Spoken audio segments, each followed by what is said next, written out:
Bonjour à tous, c'est Marie-Laure, coach de vie Love Coach. J'espère que vous allez bien, que tout se passe bien dans votre guérison. Accrochez-vous, vous allez y arriver, vous allez le faire. Alors, je vais discuter avec vous de ce moment important quand on commence à faire des rencontres et surtout le moment quand on commence à connaître quelqu'un qui nous plaît, vraiment. C'est le moment où on se pose cette question: comment est-ce que je vais réussir à lui faire confiance? Parce que, on a été vachement traumatisé par cette expérience de manipulation, perversion narcissique. On a quand même été avec quelqu'un qui nous a regardé droit dans les yeux, qui nous a juré sur la tête qui a peut-être été jusqu'à faire des fausses preuves. Et voilà, on se dit, mais comment après tout ça, je vais passer au-dessus de ma peur et je vais réussir à faire confiance à quelqu'un? Quand j'ai rencontré mon compagnon actuel, le père de mon enfant, je me suis dit, waouh, comment je vais réussir à voilà, simplement croire, ne fût-ce que ce qu'il me raconte. Et donc j'avais été voir mon psy et j'avais dit, voilà, mais qu'est-ce qui me dit que c'est pas le PN des PN? Genre le mec, il est tellement bon dans sa manipulation, il est tellement bon qu'il arrive à endormir mon intuition et mon mental.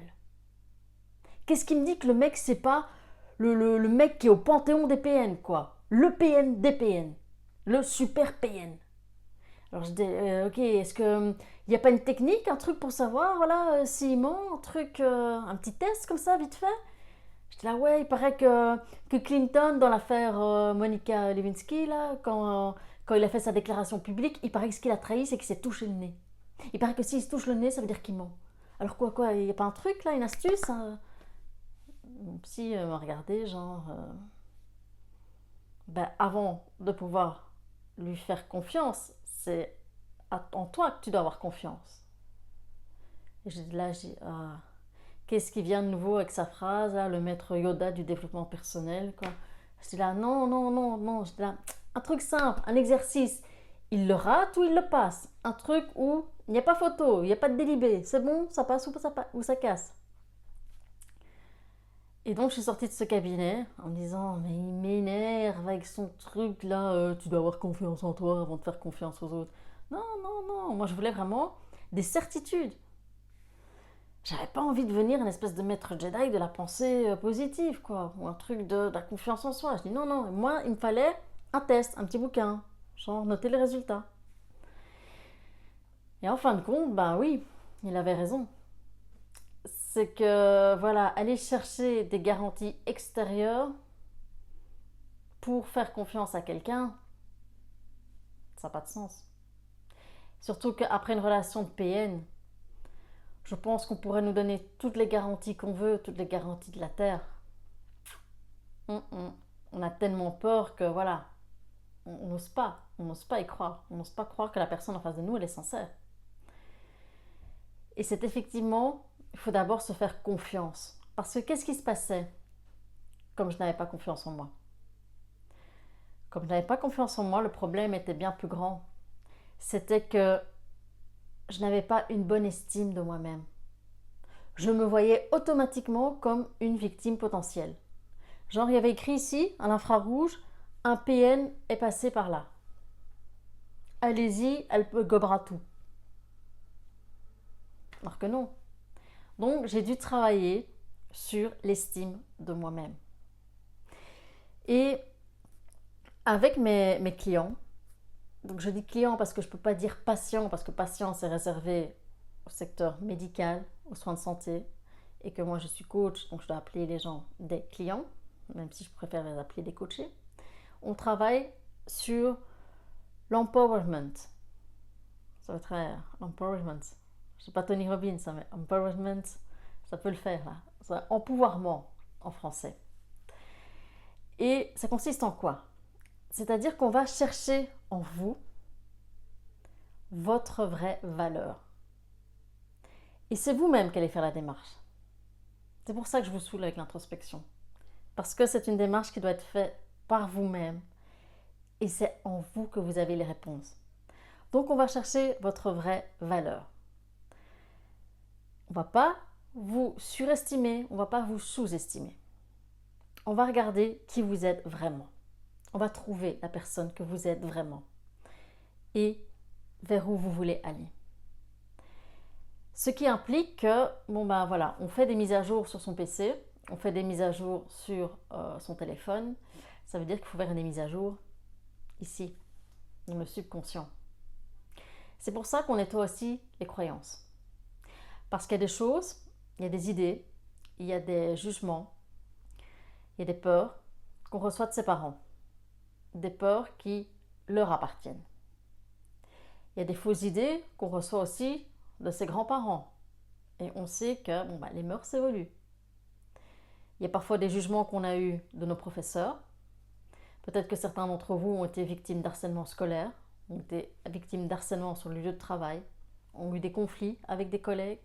Et tout ça, toutes ces idées, tous ces jugements, à force d'être répétés à soi-même, et que les autres nous ont répété certaines choses, c'est devenu des croyances. Et ces croyances, ça va influencer notre façon d'être, notre façon d'agir, notre façon de réagir. Donc tout ça, c'est bon d'un petit peu faire une mise à jour. Pour travailler l'estime de soi-même, il faut travailler les 4 composants de l'estime de soi-même. C'est-à-dire la vision de soi, la confiance en soi, l'acceptation de soi et l'amour de soi. C'est quand même 4 domaines qui ont été vachement impactés durant la relation de manipulation, perversion narcissique. Ce qui fait que oui, ça prend du temps. Ça prend du temps de remettre tout ça à niveau et de voir sa vraie valeur. Mais c'est la seule façon que vous aurez pour ne plus vous voir comme une victime potentielle, une victime même d'office. Il n'y a pas de malédiction en amour. C'est pas parce que vous êtes tombé sur une personne manipulatrice, perverse, narcissique que vous allez tomber chaque fois sur des manipulateurs ou des PN et vice versa. C'est français ce que je dis? Non, je sais plus. Mais voilà, il n'y a pas de malédiction. J'ai toujours il n'y a que des mauvais castings. Qu'est-ce qui se passe quand on fait un film avec un mauvais acteur ou l'acteur qui ne convient pas? Ça fait un flop. Alors que parfois, il suffit de donner le rôle à quelqu'un ou d'endosser le rôle principal. Donc, quand je dis le rôle à quelqu'un, je veux dire de compagnon, bien sûr. Donc, ou de compagne. Donc, voilà. C'est pas parce que vous avez été victime un jour que vous allez l'être toujours. Et ça, j'insiste vraiment là-dessus. Mais ça prend du temps. Ça prend du temps parce qu'en découvrant votre vraie valeur, vous n'allez plus dépendre du regard des autres. Vous n'allez plus dépendre des jugements. Vous n'allez plus vous tourner vers l'extérieur pour savoir, ok, qu'est-ce que je vaux? Non, vous le savez. Vous le savez parce que vous avez vécu des expériences. Vous avez vécu des choses. Et malgré tout, malgré les grosses claques de la vie, vous êtes encore là. Donc la force, elle est là. Votre résilience, elle est là. Vous l'avez. D'accord? Donc, pour ceux qui doutent, qui sont en plein doute sur leur potentiel, se disent mais je vaux rien, je vais encore tomber sur d'autres personnes. Non, non, vous avez votre pouvoir et votre force intérieure. C'est aussi en connaissant votre vraie valeur que vous allez moins être entraîné dans des scénarios catastrophes dans votre tête, faits par le mental. Pourquoi? Parce que en connaissant votre vraie valeur, vous allez de nouveau plus vous fier à votre intuition. Quand vous faites des scénarios catastrophes où vous êtes le centre d'une succession d'échecs, où la personne va se moquer de vous, vous allez habiter vite avec une personne et ça va de nouveau être la catastrophe, vous allez perdre votre argent, vous allez perdre votre job, vous allez finir sur un pont et entre-temps il y aura eu des zombies parce qu'on ne sait pas si c'est les zombies qui ont été vaccinés ou ceux qui n'ont pas été vaccinés qui vont se transformer en zombies. Enfin vous voyez l'espèce de film catastrophe qu'on se fait en tête quand on est en pleine crise d'angoisse, quand on est en pleine crise de doute, d'angoisse et de doute.